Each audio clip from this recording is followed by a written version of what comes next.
Hello everyone, welcome back to my channel. My name is ULLY. If this is your first time, then welcome, and if it's not, then welcome back. And welcome to another episode of Ask ULLY. So normally these videos are super sort of unplanned and unscripted, but this time I had quite a lot to say, so I did actually take some notes. The question I've been asked this time is something that I think is super relevant. It's something that affects a lot of people who have any kind of skin problem, any kind of, illness generally, especially with eczema, and that is how to deal with eczema at work.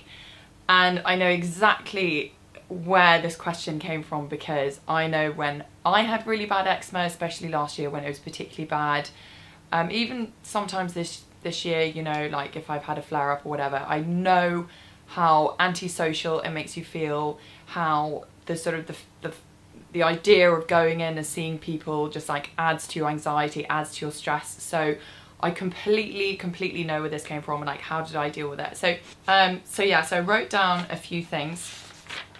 I think a big part of my healing philosophy is that I think that you need to accept the way things are. You have to accept that you have, your condition, your skin is in the condition that it is at the moment, because I think that is going to be really help you sort of psychologically. It's going to help you with stress levels, it's going to help you with the anxiety around it, and it's going to help you with the kind of the burden of shame that I think a lot of people who have eczema or any kind of skin problems, I know a few friends of mine who had really bad acne, they have the same kind of thing.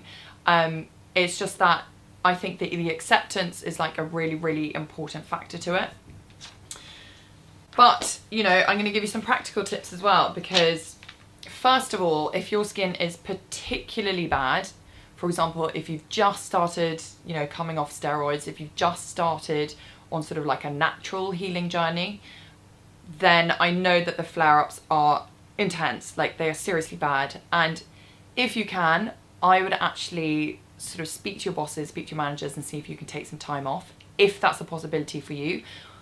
At the time, when I first came off it, I was actually a student, so I didn't have the issue of going to work. But even when, I came back to work after having been a student, so I did a master's, then I came back to work after that, and my skin was not good, even after, I'd finished my master's and I came back. So I had to tell work, and this was during the summer when it was extremely bad for me, I had to tell work that, please can I take some time off? They gave me a week off, which is better than nothing. And I think a week is probably long enough to get through the worst stage of a flare-up. I know you're probably going to have flare-ups anyway, so that week may or may not make any difference. But that's kind of the first thing. And I think also secondly, if you speak to your bosses and you speak to your managers, they need to be aware of what you're going through, because if there are times that you need to go home from work, if you're having particularly bad flare-up, like that kind of thing, you can't let the skin problems sort of impact your performance at work, or they need to sort of know that that is what's happening.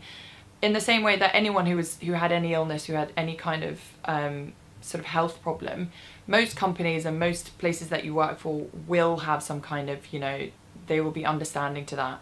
And if they're not, then maybe you should consider switching jobs. But I wouldn't want to work for a company like that. So they need to be aware of what's happening, and they need to know that, basically, if you're not doing your best, if you're not performing your best, if you're having days when you're, feeling really like you don't want to see people and you're being really, antisocial, or you're having a really bad flare and all you can think about is how itchy you are and how distracting that is, then they need to know what's going on. I think that's really important. They can't think less of you because you have eczema. Another thing you can do, I think that you need to obviously, if you're doing the natural thing, stay healthy. And the best way to stay healthy is either prepare your meals if you don't have like a canteen where they have healthy options, or go for the healthy options. You have to continue your healing journey. You can't let sort of being at work sort of be a hindrance to that. I think that sort of the state of your skin, sort of 90% of that is to do with what you're putting in your body, and that is the food you're eating. So you need to think of ways, even if that's sort of, preparing some meals beforehand. What I like to do when I'm going to work, so if I make dinner in the evening, I always make a double batch, so I have half of it and I bring that with me to work the next day. It doesn't take any more time than it does just to make dinner. So in terms of time, that should be a pretty simple solution. Or you could do, a big batch of cooking on the weekend, something like that. I do that sometimes, not very often, but there are definitely ways that you can prepare. Secondly, avoid the coffee. I don't think coffee is good for you. I think it's got I don't know if it's the coffee per se or if it's just the caffeine, but there's something in it. I don't think it's not good for my skin.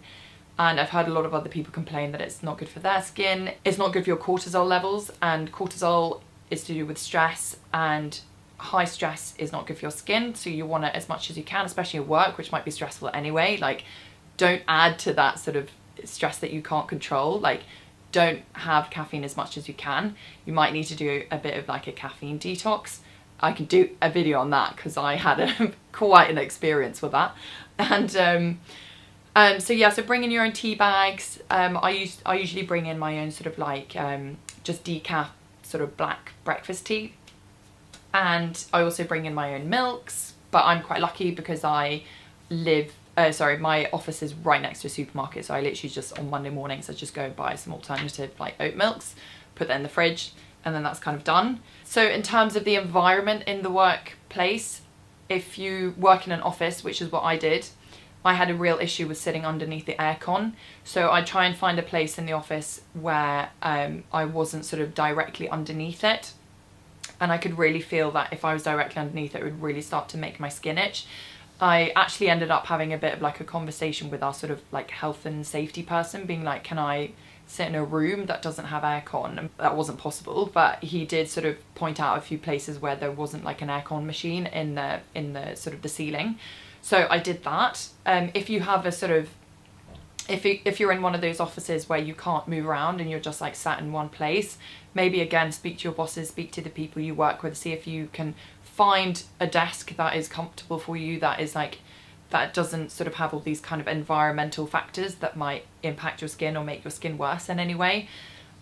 If you don't work in an office job and you work in things like, I don't know if you have a very sort of manual job or you need to get up and walk around, a lot of these kind of things, again, just pay attention to the things that sort of make your skin not feel so good, and really do try and avoid them. Again, make a note, because a lot to do with eczema is like, it's a lot of different factors that you have to control, which makes it a little bit difficult. But the more you can sort of, you know, pay attention to those things, and the more you can avoid them and those kind of things, it will make it easier, or make your sort of routine at work easier as well.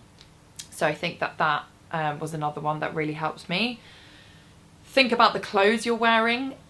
I have to wear sort of quite loose clothing that isn't super tight. I ended up finding these kind of like quite nice sort of like cotton shirts and sort of nice sort of cotton cigarette trousers that I still wear all the time, every day today, because they're quite smart. You know, you just change your shoes and then they're sort of like it's like a smart outfit, and they aren't like super tight, so you don't get that kind of sweatiness, which I used to get quite a lot. That would sort of irritate my skin.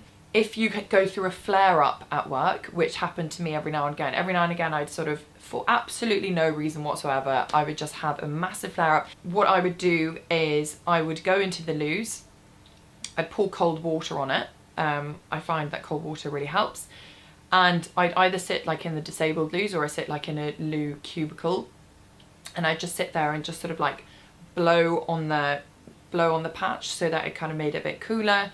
And I'd really just try and do some like lots of deep breathing. That really helped me, because again, I think the flare up is bad in itself, but then if you stress about the fact that you have a flare up, then that makes it 10 times worse. If you can just sit there and be like, okay, this is happening. If I just sit here and chill out for like 10 minutes, it will go away. It doesn't have to be in the loos. It can be, you know, wherever you find is sort of like a sort of nice calming place where you can kind of sit and just be on your own for a few minutes.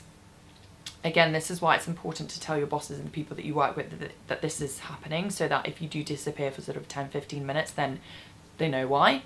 So that's kind of how I dealt with flare-ups. Obviously, if it was really, really bad, I'd sometimes have to just go home and work from home. If you can't work from home, then maybe, I don't know, it depends on what your relationship is like with your sort of workmates. Maybe say to them like, is it okay if I just, you know, take myself home for the afternoon or the morning, whatever it is. Then I think the two things that you have to think about the most in the workplace is firstly stress. And if I'm totally honest, I find stress management really hard, because it's like, if you have a stressful job, then there's really not much you can do about it apart from quit your job, which you know, is not realistic for 95% of people. So I'm going to make a separate video on stress management, because I think that's a whole other topic.